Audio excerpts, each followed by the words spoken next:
significant act of prevention, or, as in this case, a significant case closure that swiftly brings a predator like this one to justice. Today is not about our collaborative efforts. It's not about our local law enforcement partnerships, and not about the great police work and investigative work. Those are givens and things our community simply expects from us, and we routinely deliver.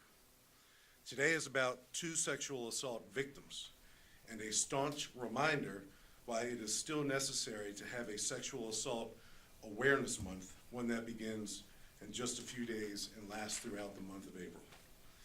In the meantime, Kevin Lopez Alton is off the streets and facing criminal charges that I trust will keep him behind bars for the rest of his life. Kevin. Thank you, Chief. A man is in custody after 2 brutal and horrifying attacks on Northern Virginia women this past week. This past Wednesday, a man forced his way into an Annandale business. The suspect knocked on the door and was told that the business was closed, but he continued to knock. The business owner opened the door to explain that the business was closed, but the offender pushed his way inside and held the victim captive inside her own business for several hours. Throughout this nightmare, the suspect sexually assaulted the victim repeatedly and threatened to kill her if she didn't do exactly what he told her to do. The victim found a moment when the suspect's attention was diverted and bravely took that opportunity to escape. She ran to a nearby business and she asked for someone to call for help.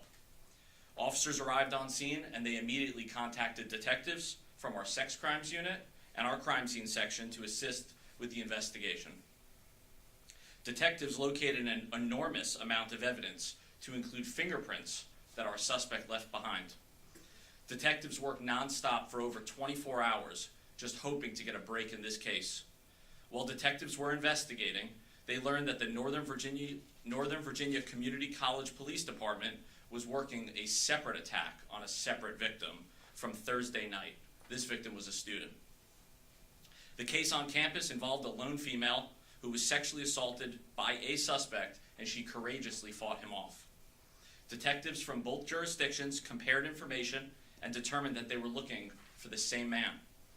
On Friday, an officer with the Northern Virginia Community College Police Department received information from detectives on the suspect to include unique tattoos that he had and unique mannerisms that he had.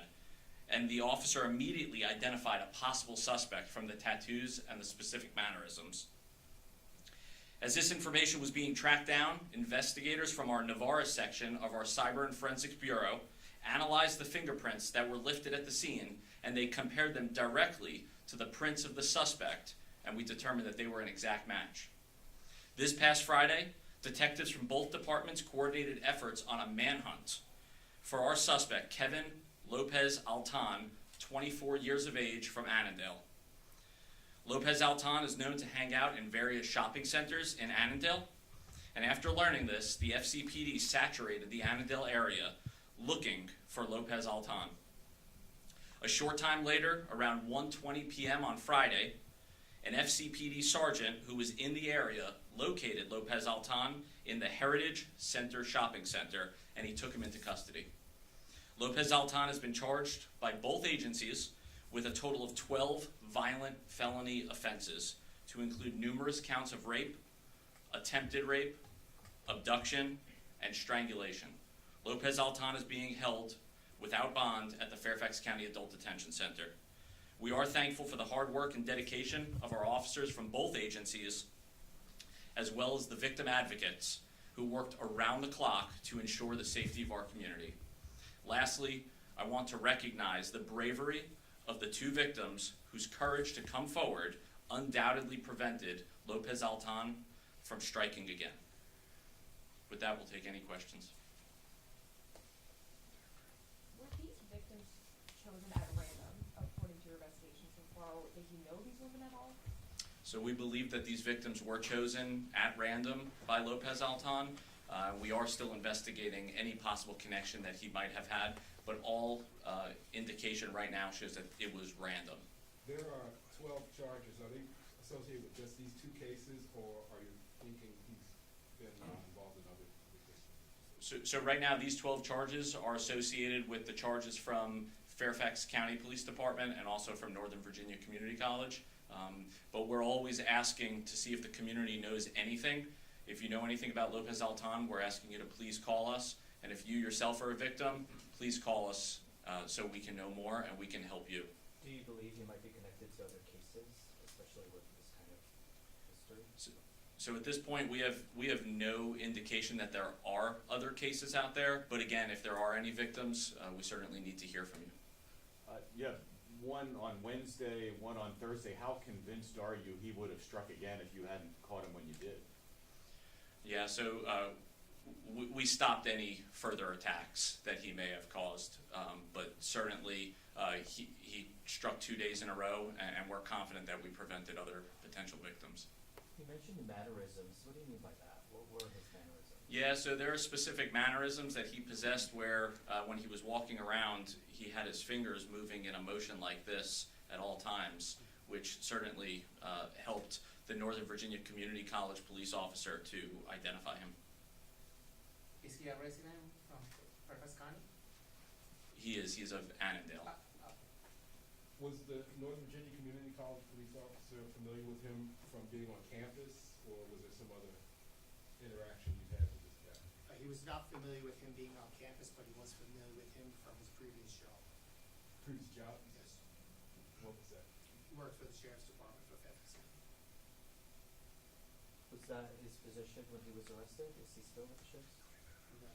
The Fairfax County Sheriff's? Fairfax County Sheriff's. The officer worked for He him. also used to work for the Sheriff's Department. Was he deputy? I believe he was. So the officer who identified the mannerisms is currently a Northern Virginia Community College police officer. He had prior interactions with him while he was a Fairfax County Sheriff deputy. How long ago was that he had the prior interactions with him? That might not sure. So do you know how long he was? So we can certainly get back to you. I'm not sure exactly how long he was a deputy versus how long he's been working for. It sounds like this guy had a history with police. I mean, is that fair to say? His criminal history, and you all can look up his criminal history, we don't provide that at press conferences anymore, but he was certainly known to law enforcement, but not extensively.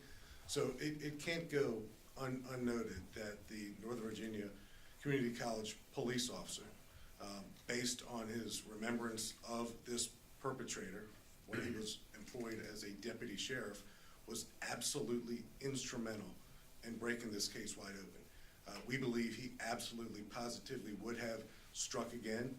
We know that from the way he interacted with our detectives. We know that from his demeanor, his disposition.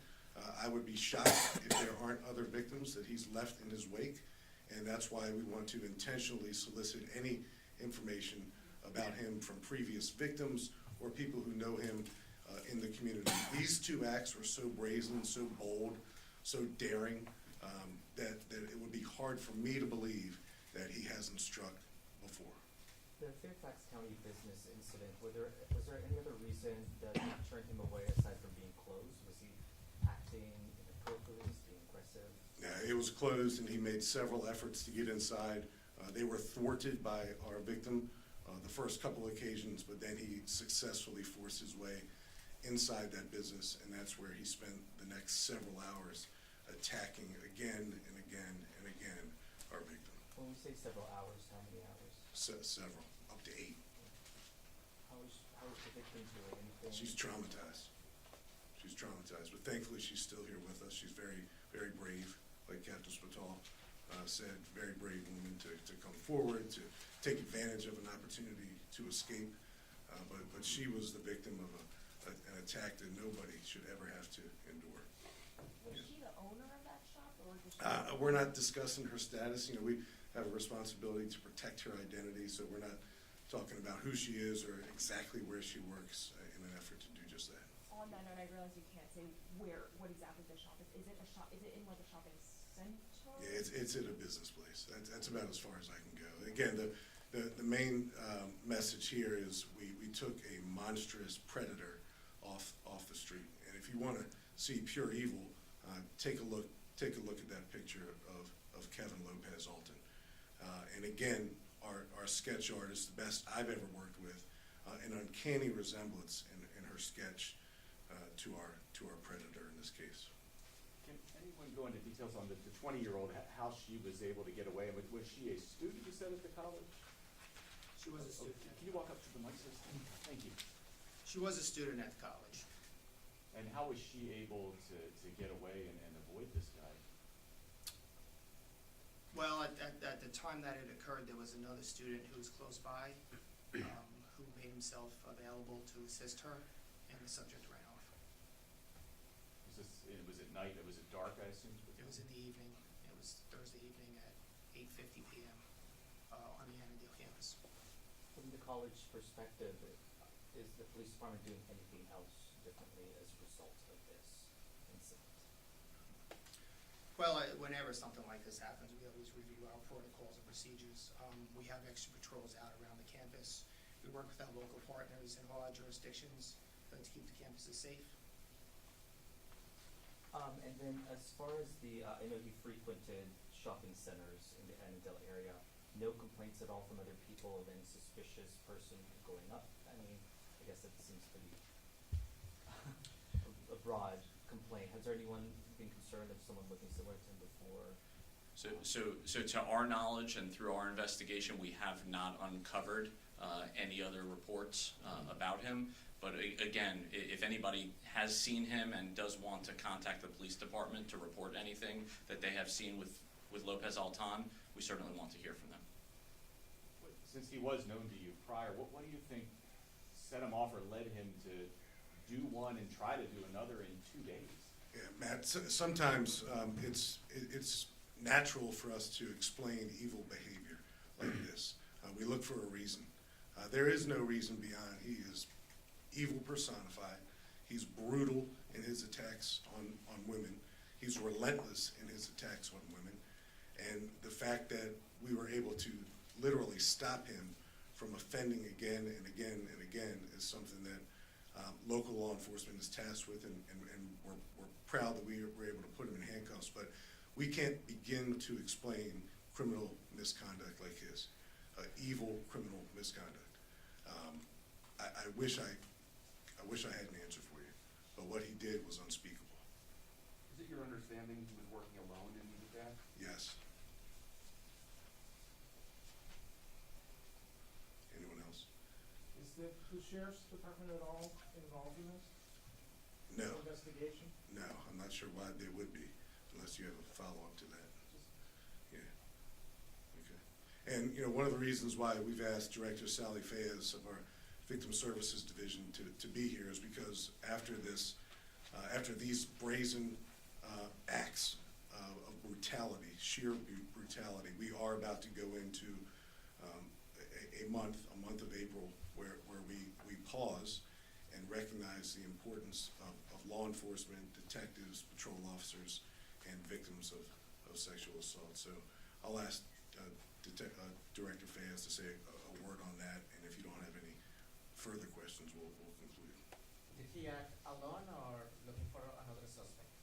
Now, this is a sole person that we have captured. We do not believe he was acting in concert with anyone. He did this by himself to 2 women, one in Fairfax County and one on the campus of the Northern Virginia Community College. We have zero reason to believe he acted with anyone.